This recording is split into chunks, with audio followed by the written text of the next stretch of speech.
Razor's fading fast. The blood's already soaked through his rugged, post-apocalyptic fascist outfit, and now you can't tell the difference between his blood and all the other blood that's splashed on it. My corporate first aid training kicks in, just like those endless workplace safety seminars. Oh, and that wild firefight we had with a marketing team from Renraku that one time at a Waffle House during CES, except this time it actually matters. Hey, Razor, eyes open, buddy. No sleeping on the job, okay? I grab his radio with my free hand, thumbing the voice modulator to the right frequency. This is Razor. We've got a situation down here. Multiple hostiles. Charges set in the foundation. Send backup. Repeat. Send backup. Nothing but static. Okay, that's not great. So, let's focus on what's working. The trauma patch seems to be taking hold. Razor's breathing steadied at least. Chuck, I know your considerable talents extend to demolitions, am I right? Specifically the subgroup of bomb disposal, yes? Keep him alive. I'll see what we're dealing with. Come on, Chuck. Lock it down. Breathe. Focus on what's in front of you. Not the blood, not the past. The old emergency response training kicks in even as my hands want to shake. Move. Keep moving. Head back to the closest set of charges. Yeah, look at that. Professional work. Too professional. This ain't some ganger's pipe bomb. This is military-grade hardware with enough punch to bring down half the building. Sometimes I hate being right, because right now I'm pretty sure we're in way over our heads. We're in. It's a short jog over to where the Heartsworn casualties are. 2 bodies. Clean work. 3 shots each. Center mass. Textbook, really. Except I crouch down, examining the entry wounds. Slight upward angle. Shooter was shorter. Probably our dwarven friends from the Red Hots. I scan ahead, past the defunct office space. Cubicle walls create perfect firing lanes. They've done this before. Not military, but they've got experience. The kind you get from surviving a lot of fights you shouldn't have started. Oh, the residual energy here. These Heartsworn died angry. Not surprised. Angry. There's a difference, you know. Surprise leaves echoes like ripples in a pond. Anger leaves marks like claw scratches in the astral. Rufus is bristling beside me, his astral form practically crackling. He senses it too, that distant thundering sound that isn't quite sound. Magic has a way of announcing itself, especially the violent kind. And what we're hearing, well, the sound grows louder, like thunder underwater, like wind through broken glass. Mixed with gunfire now, yes, but there's something else. Something that makes Rufus's hackles rise and my old bones ache. The firefight ahead sounds wrong. The rhythm, the back and forth of cover fire, reloads, movement. That's all normal. But between the shots, there's something else. Something that reminds me of that night in Aztlan. Not as bad. No. But that same feeling of reality getting thin around the edges. Hey, Oka, how much longer can you hold the invisibility? Long enough, dear. Though I suspect we're about to have bigger problems than being seen. A crash from ahead. Not debris. More like the air itself being torn. Someone screams. Not in pain. In terror. This isn't going to be a simple cleanup operation, is it? Too many bombs, each one potentially rigged with more fail-safes than a corporate server farm. Anti-tamper circuits that probably feed into each other. Daisy chain detonators, the kind of setup that makes your hands shake just looking at it. This ain't a job for one rigger with some bypass tools. This is a job for a full EOD team with a week of prep time. And we've got, what, minutes? I find Chuck staring at the bombs like they're a particularly offensive quarterly report or a salmon lover's party tray that one of the interns went out on their own and ordered from the mid-grade sushi place in the food court. He doesn't look happy is what I'm saying. That bad, huh? Worse, hermano. Way worse. You know, if we can't disarm them, maybe we don't need to. Maybe we just need to stop them from getting the signal to, explode. Huh. You know, sometimes your corporate dreck actually makes sense. Yeah, give me half a stitch and let me see what I can come up with. I'll take that as a compliment. I check my comm. No response from upstairs. Hopefully Nahi and Harriet are having better luck. Dear me. This is, well... You know those nature trids where they show angry bears fighting over a salmon? It's rather like that, except the bears are dwarves. The salmon is a very shiny metal case. And instead of a river, there's an absolutely livid air spirit that seems to have taken personal offense to everyone's existence. Rufus observes that the spirit's aura suggests it's having what he calls a full-blown metaphysical tantrum. He's not wrong. The thing's practically turning cartwheels through astral space. And it's screaming. It's been some time since I came across a spirit that was that angry. Sometime, indeed. 4 targets. Red-hot nukes, going by the colors. They're pinned down by 2 Heartsworn on the far end. Nice defensive position, actually. And then there's the spirit. Swirling, screaming, unhinged air, throwing everything that isn't bolted down at everything else. It's in the midst of the nukes, and causing total chaos among them. I try to ignore the chill I get when I remember that being invisible doesn't matter a frag against the spirit. Is that our box? I whisper, trying to get a better look at the case one dwarf is clutching. Rather difficult when he keeps diving behind cubicle walls.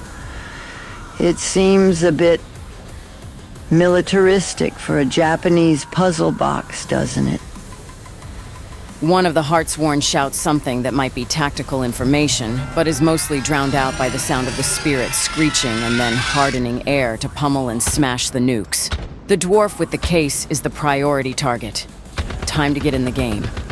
Rufus says the case's aura reminds him of that time we found that old haunted X-ray machine in Tacoma.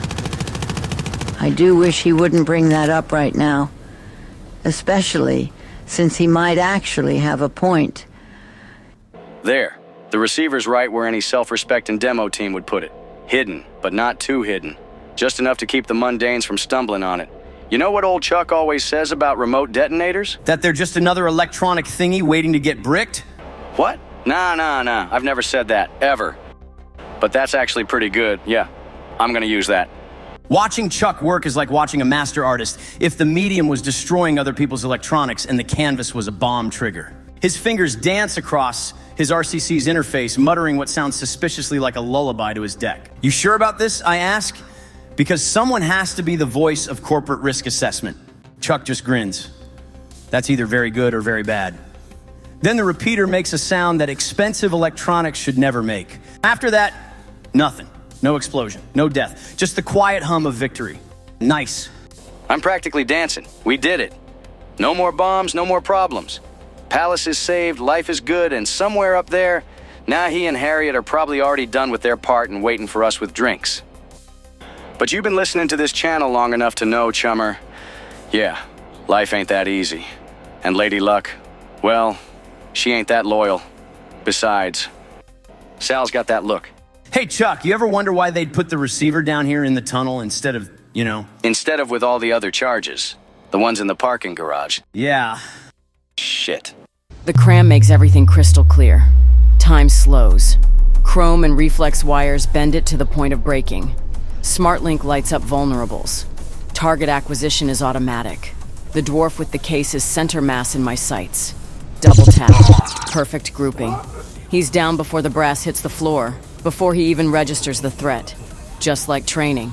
Second target tracked, bracketed, neutralized.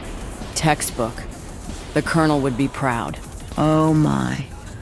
The mana tonight, it's like trying to drink from a fire hose.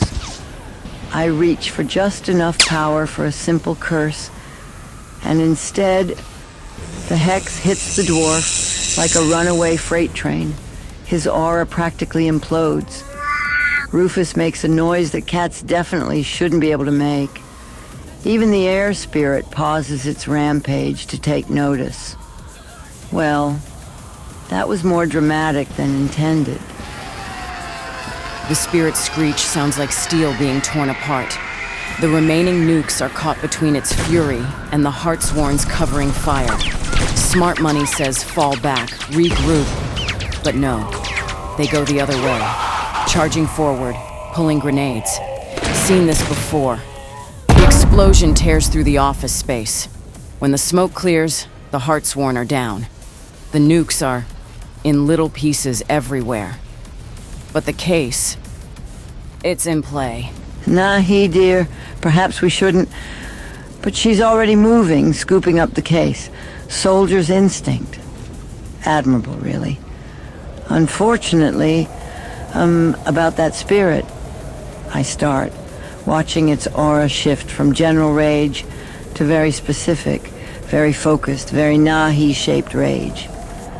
I believe it might have some rather strong opinions about who should be holding that case. The spirit turns, slowly, deliberately, its attention focused on me. I don't see any of that, but somehow I can feel it. The air around it distorts like heat waves off hot pavement.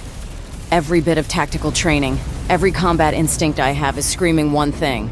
I just grabbed exactly the wrong thing. Harriet? Already casting, dear. Though I do suggest you move rather quickly. Oh, man.